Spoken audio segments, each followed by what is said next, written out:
Hello armies, ভিডিওর thumbnail আর title দেখে হয়তো একটু কনফিউজড হয়ে গেছো। বিটিএস মেম্বারদের আবার কি হলো? তাদের সব খবরই তো ঠিক আছে, শরীরও একদম ভালো, পারফেক্ট।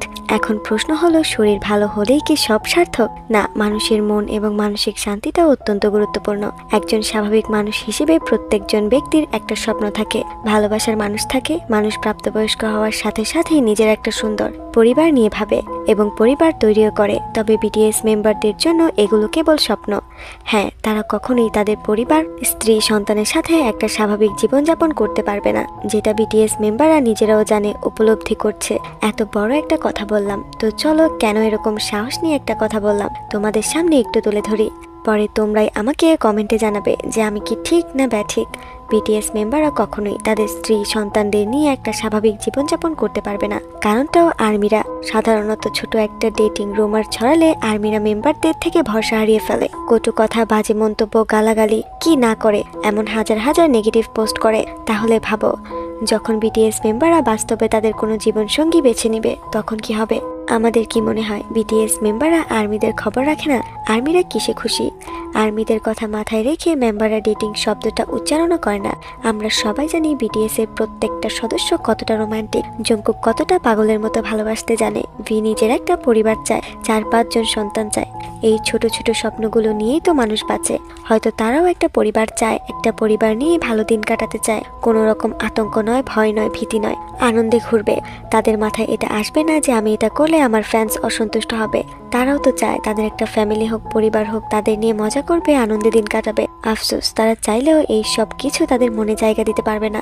আমরা আর্মিরা তাদের হাসির কারণ, সবসময় তাদের জীবনে সবার প্রথম সারিতে আমরা ছিলাম। তবে একটা পরিবার যে মানসিক শান্তিটা দিতে পারবে তা আমরা চাইলেও পারবো না। দিন শেষে প্রত্যেকটা আর্মি যারা বিটিএস মেম্বারদের ডেটিং রুমার শুনে তাদের হেট করে, টক্সিকের মতো তাদের ভালোবাসে, দেখবে দিন শেষে সেই সকল আর্মিরাই তাদের জীবন সঙ্গী পাবে এবং সুখে থাকবে, একটা পরিবার গঠন করতে পারবে। তবে আফসোস, বিটিএস এত ফেমাস হয়েও তা পারবে না। তাই আমাদের মন মানসিকতা বদলাতে হবে। আমাদের বিটিএস মেম্বারদের এটা দেখাতে হবে যে বিটিএস মেম্বাররা যা চায় করতে পারে। আর্মিরা একজন প্রকৃত বন্ধুর মতো পাশে থাকবে। সকল আর্মি এক নয়, অনেক আর্মি আছে যারা বিটিএস মেম্বারদের হ্যাপি লাইফ দেখতে চায়। তবে এমন আর্মিজের অভাব নেই যারা বিটিএস মেম্বারদের সাথে কোনো মেয়েকে সহ্যই করতে পারে না। আচ্ছা ভেবে বলো তো, বিটিএস মেম্বারদের কি কোনো ব্যক্তিগত জীবন নেই? তারা কি এই জিনিসটা থেকে বের হতে পারে না যে আর্মি কি চায়, আর্মিরা কিসে খুশি হবে? আর্মি যদি বলে আমরা কখনোই বিয়ে করব না, তোমরাই বলো এটা কি ঠিক? ভালো, আমিও বিটিএস মেম্বারদের বাসি, মন দিয়ে বাসি। আমি ভাষায় প্রকাশ করতে পারবো না তারা আমার জন্য কতটা গুরুত্বপূর্ণ, কতটা মাইনে রাখে। তবে আমি চাই মেম্বাররা মানসিক শান্তিতে থাক। হয়তো আমার কথাগুলো আমি বিশ্বের সকল আর্মিদের কাছে পৌঁছাতে পারবো না, ভিডিওটা হয়তো ওয়ার্ল্ডের প্রত্যেকটা আর্মির কাছেও যাবে না। তবে আমার দেশের আর্মিরা তো জানবে, বুঝবে, আমার কথাগুলো নিয়ে ভাববে।